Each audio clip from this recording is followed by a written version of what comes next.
Hello friends, how are you? Hope you are doing well. So let's start our discussion related to the question and answers for ESG, sustainability and climate change. We continue from our previous discussion. Next question is what is the sustainability and ESG data analysis? So this ESG data is a form of data that can be used in companies non-financial information analysis or ESG sustainability or climate change related analysis. So this is why investors, lenders, insurance companies and the clients they are using it to identify low risk business investment opportunities based on the company's promising environmental and ethical aspects actually. So we go for certain trend analysis, certain graphical analysis presentations of these ESG related data. How we collect the sustainability and ESG related data? So this data in which we are collecting in terms of sustainability and ESG related, so the term ESG data encapsulates all the information that is related to the impact on organization has on its surroundings, and this includes the metrics such as air quality, board independence, water use, discrimination, lawsuits, executive pays. But how to collect this data exactly? From where you are collecting this data? So you definitely have certain stakeholder management practice or stakeholder engagement practices where you develop your stakeholders to understand first the importance of the data itself, and what sort of data is required, according to which framework the requirement is, what sort of data has to be, what sort of checklist you will utilize for collecting the data. Is that in the manual entries or is that going for the web based platform where you are collecting the information and data? Okay, so this is how we utilize different softwares and web based platforms also for submitting or collecting this data specifically related to the ESG and sustainability actually.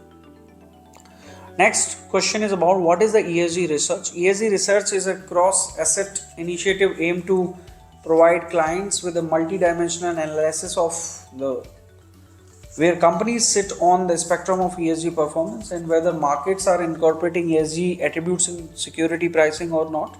So we go for that sort of data research related to the ESG and sustainability, where we are considering the different information related to the external data, global research platforms, whatever information is available in the public domain, client solutions, so internal insights within the country, client portfolios, external ESG data. So these are the certain information which we are capturing in the ESG research. What are the examples of ways to contribute to the SDGs or different SDGs? So first of all, for that we need to identify the suitable SDG which is applicable to your business, your organization. For an example, we have different number of sustainable development goals. Okay, for that which is suitable sustainable development goal for your organization, and we see certain examples related to the actions or initiative with respect to the SDGs, like SDG number 1, no poverty. Some examples related to the initiatives are like creating jobs in local communities, developing a high impact social program to empower women, youth, and neighboring communities, providing support during natural disasters, enabling the access to housing and basic services for low income families, and through our we can say inclusive business models.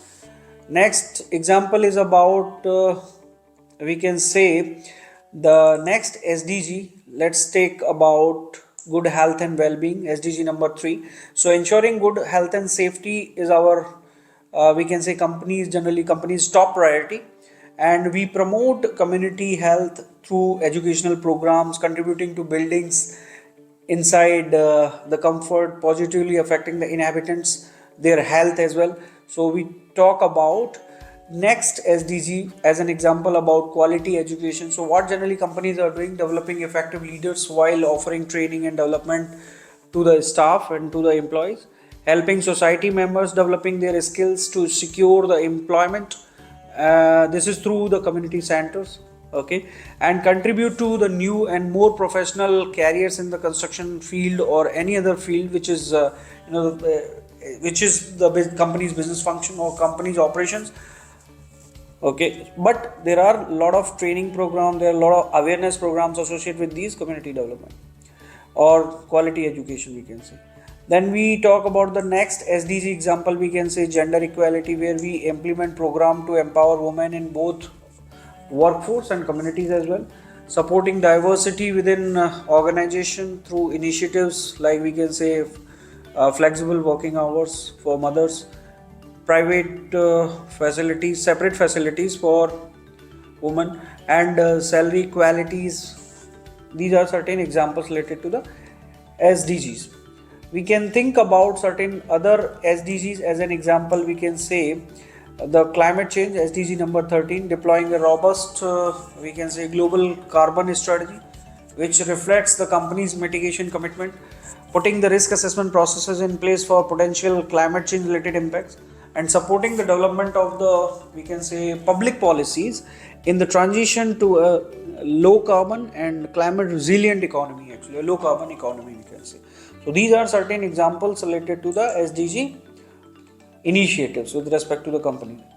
There is one more interesting term here, it is called sustainable management plan, where we can say this plan is about the details related to the sustainability assessment of a proposed, business, proposed project, proposed activities of any company at the planning stage, and which demonstrate that the company has the design potential to achieve the relevant environmental performance outcomes, having regard to this, the opportunities and the constraints as well. So for an example, if we consider any building project here, so we follow here the proposed design at the planning stage itself, where we consider the indoor environmental quality, energy efficiency, water efficiency, storm water management, building materials, transportation, waste management.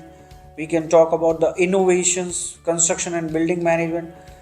Next question is about what is the program sustainability assessment tool, PSET we call it, program sustainability assessment tool, which is a kind of self assessment which is used by both program staff and by the stakeholders also. We can say this is being used to evaluate the sustainability capacity of any initiative or any program actually. So this tool will help you out and in enabling you to assess your program's current capacity for sustainability across a range of specific organizational and contextual factors. And your responses will identify sustainability strengths and challenges, and then your company can use these results to guide sustainability action planning for different programs actually. Next is about how do we write a sustainability report, what sort of content has to be included in the sustainability report. But before starting the writing, we need to consider certain steps related to the sustainability reporting. Following these steps are: set the company's goals before we start related to the sustainability reporting, set the boundaries, right? Scope, operational boundaries, right? And we can say identification of the issues and choose the matrices and indicators for those issues actually. Issues are nothing but, as we say, the materiality topics. So expect trouble definitely in the data collection. And the next step is analyze the data critically, like you go for sanitization, data sanitization as well, and trend analysis of those data actually. Next step is about state the key observations from your analysis, communicate those key observations or the gaps or the feedbacks, whatever you identify. Next, last step is about the communication in a way that people will listen actually. The effective communication is required. So let's see one example related to what is recorded in the sustainability report. We talk about the business overview, where we are summarizing the company's operations and its recent performance, basically about the organizational context. Then we talk about the transparency, which is about the opportunity to build trust between a company and its stakeholders actually. Then we think about the authenticity of that report. We can say the acknowledgement, which is influencing the good and bad of the acknowledgement of the influence, which is talking about the good and bad of the business operations, by the way, business operations. So whatever good or bad impacts are there because of your company operations, which we can acknowledge here in the authenticity. There is one letter of CEO, letter from the CEO is required summarizing the company's history and citizenship with a personal touch, like his own commitments and leadership attributes can be reflected in this. And next is about sustainability development goals. Basically, what objectives, goal setting you have done in the organization that can be identified and communicated. And so identify and communicate those goals related to the environmental standards. Then we talk about the target performance summary, describing the progress towards the goals and any changes being made to the accelerating the progress. Then case studies related to the materiality topics or specific issues what you have identified and prioritized. And we can think about the prioritization of those actions what you identified for those materiality topics. And finally we can think about the sources, enhance the credibility by internal or third party sources. Well, verification and validation is required from the third parties for sustainability report. So thank you very much friends for now, and we will continue our discussion from the next. Thank you.